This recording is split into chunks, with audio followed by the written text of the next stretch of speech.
Assalamualaikum warahmatullahi wabarakatuh. Halo sahabat Bunda Zaman Now, apa kabarnya hari ini? Pada kesempatan kali ini saya akan bercerita kepada teman-teman bagaimana ceritanya sampai akhirnya saya berkecimpung di dunia yang namanya dunia YouTube. Pada awalnya tidak ada niatan saya sama sekali untuk bergabung di dunia yang namanya dunia YouTube dan tidak terpikirkan sama sekali oleh saya.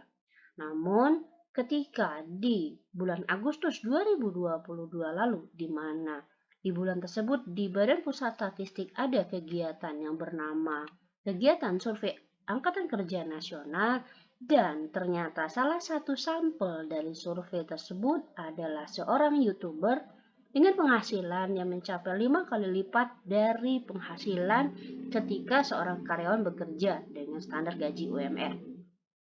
Dari situ saya berpikir, jika seorang ibu rumah tangga saja bisa menjadi YouTuber dengan penghasilan yang cukup banyak, maka tidak ada salahnya saya untuk mencoba juga peruntungan di dunia YouTube. Siapa tahu ada peluang saya di sana. Berawal dari situ, akhirnya muncullah akun YouTube saya dengan akun YouTube lama sebenarnya. Ketika itu saya beri nama langsung dengan nama saya langsung.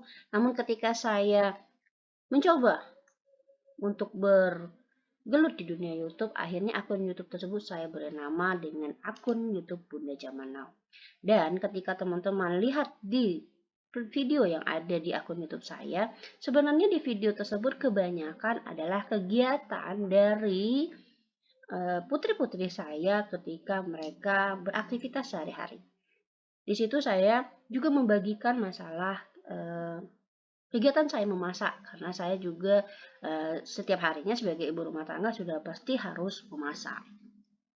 Namun ketika tiba-tiba ada hantaman Reksosek waktu itu dan ada kegiatan ini juga harus terjadi di tahun ini dengan semua yang serba baru, di mana kegiatan Reksosek 2020 adalah kegiatan baru, di mana saat itu juga masih banyak perubahan-perubahan, baik itu mengenai konsep, baik itu mengenai apa yang akan terjadi. Akhirnya muncullah video pertama saya mengenai kegiatan Reksosek dengan judul Reksosek ada 6 dokumen. Cukup berat ketika saya melihat bahwa ada 6 dokumen. 6 dokumen untuk semua orang yang baru terlibat di kegiatan Reksosek. Dengan dokumen-dokumen yang ada itu cukup membuat pusing. Akhirnya muncullah video mengenai Reksosek ini di bulan September 2022 lalu. Sebenarnya video ini saya buat ketika saya menjalani pelatihan instruktur daerah kala itu di provinsi, sehingga video ini saya buat di sela-sela pelatihan, tepatnya ketika kala itu adalah jam istirahat. Maka muncullah video mengenai Reksosek pertama kali di bulan September tersebut.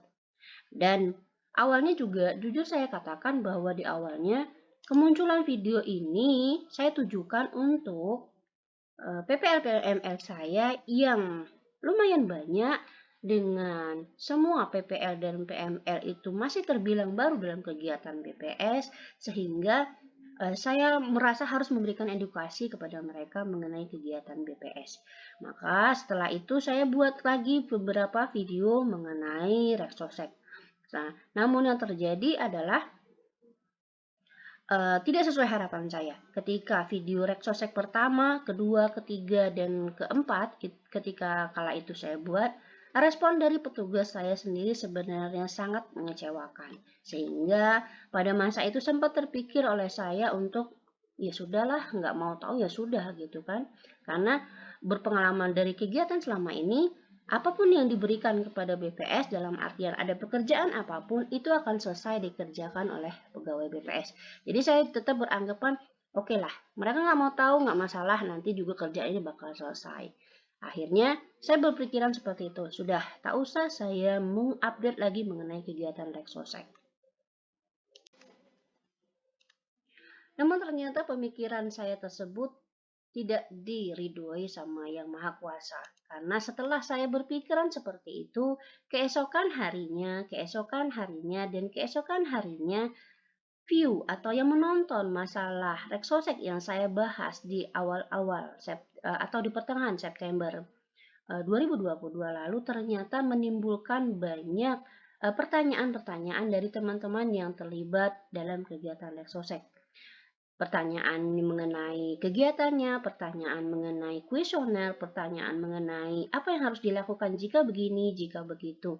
Dan itu terus berkembang, berkembang, dan berkembang sampai pernah di suatu waktu itu saya harus menjawab komen dari teman-teman semuanya sejumlah kurang lebih dari 60 komen dengan pertanyaan mengenai lebih pada konsep atau apa yang harus dilakukan jika ketemu dengan kasus-kasus.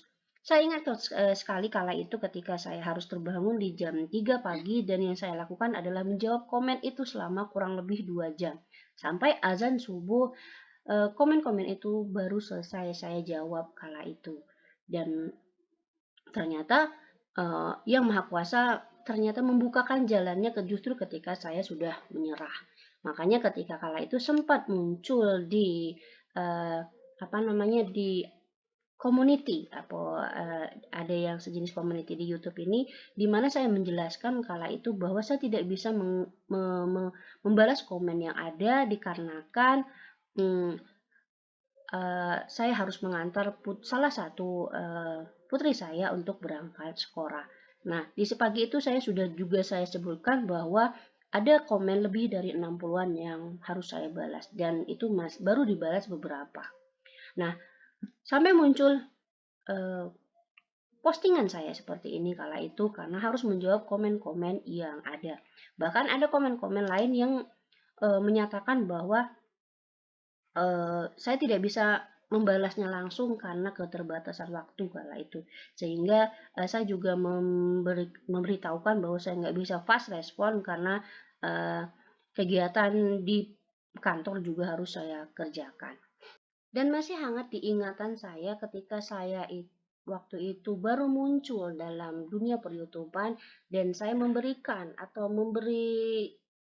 informasi mengenai Rexosec 2022 sampai ada komenan di akun YouTube saya yang menyatakan siapa saya sehingga saya bisa menjawab pertanyaan teman-teman dan bisa membagikan masalah Rexosec 2022 kepada teman-teman.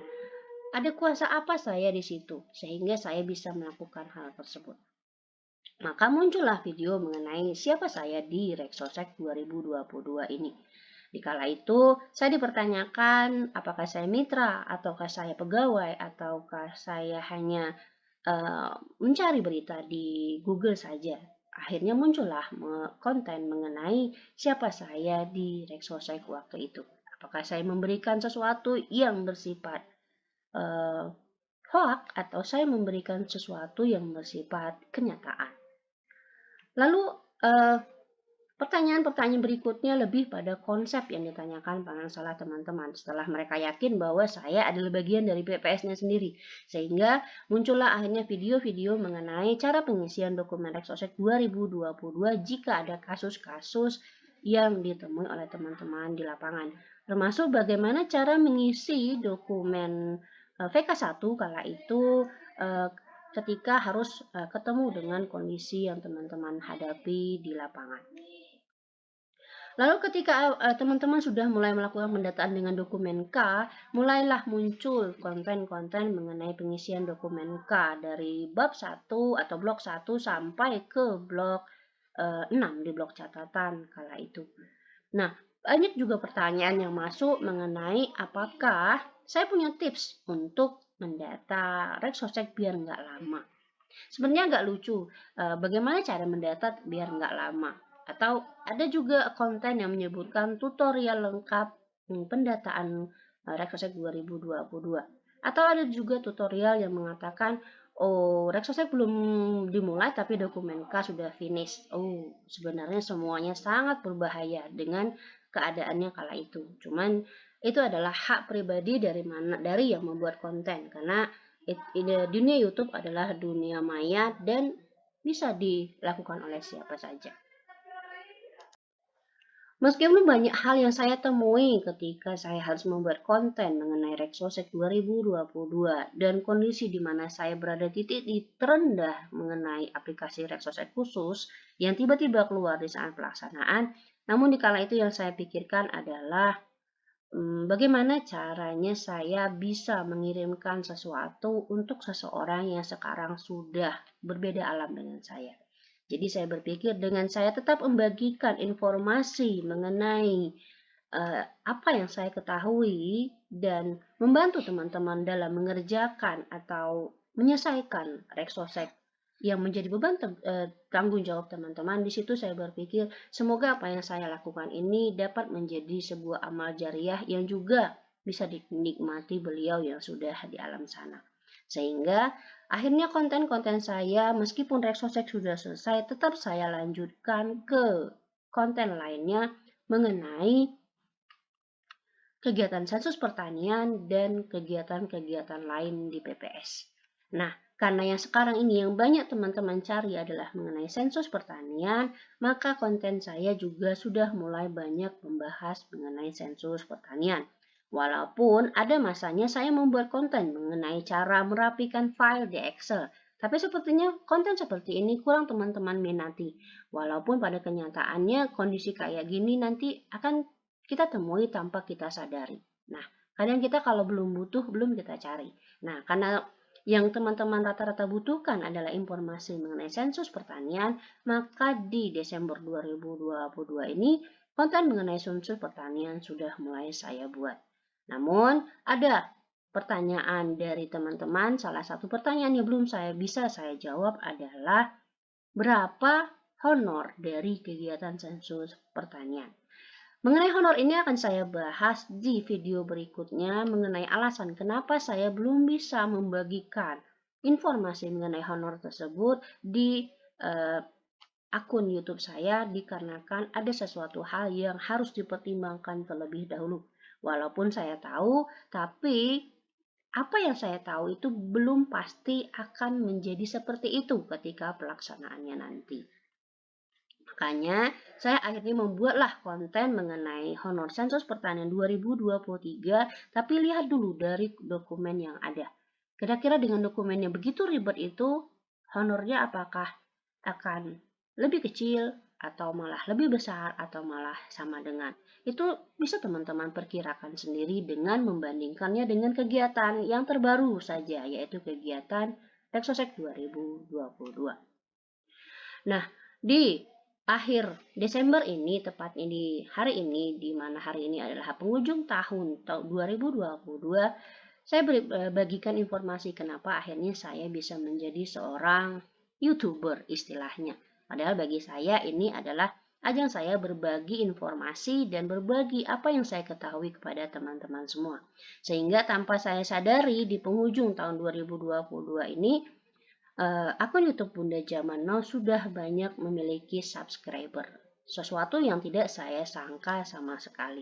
Karena berpijak dari pengalaman-pengalaman YouTuber sebelumnya yang mengatakan nggak usah minta-minta subscriber sama orang katanya. Karena kalau orang butuh, orang akan subscribe sendiri. Berbijak dari sana, akhirnya konten-konten saya tidak pernah menyatakan kembali untuk menyebutkan tolong di subscribe atau tolong like atau tolong jempolnya atau apa, sehingga semuanya saya biarkan mengalir begitu saja sampai pada hari ini di penghujung 2022 subscribernya sudah lebih dari 3 ribuan. Oleh karena itu, saya mengucapkan banyak-banyak terima kasih kepada teman-teman semuanya yang telah mengantarkan akun YouTube Bunda Zaman Now menjadi salah satu akun YouTube yang bisa eksis di dunia YouTube sampai pada tahun 2022 di akhir tahun ini.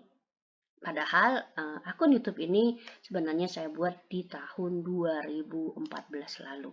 Sesuatu yang sudah cukup lama ketika itu karena akun ini sebenarnya dulu lebih pada ke akun untuk menonton saja. Tak pernah terpikir untuk dijadikan akun yang bisa mempunyai banyak subscriber seperti sekarang ini. Oleh karena itu, tetap semangat kita menghadapi tahun depan di mana semuanya eh, masih tidak pasti apa yang akan terjadi. Karena yang pasti adalah besok matahari akan terbit dari timur dan akan terbenam dari barat. Semuanya masih tidak ada yang pasti. Oleh karena itu, tetap berpikiran positif saja bahwa kita bisa menghadapi tahun 2023 ini dengan lebih baik lagi. Sampai ketemu di tahun depan. Wassalamualaikum warahmatullahi wabarakatuh.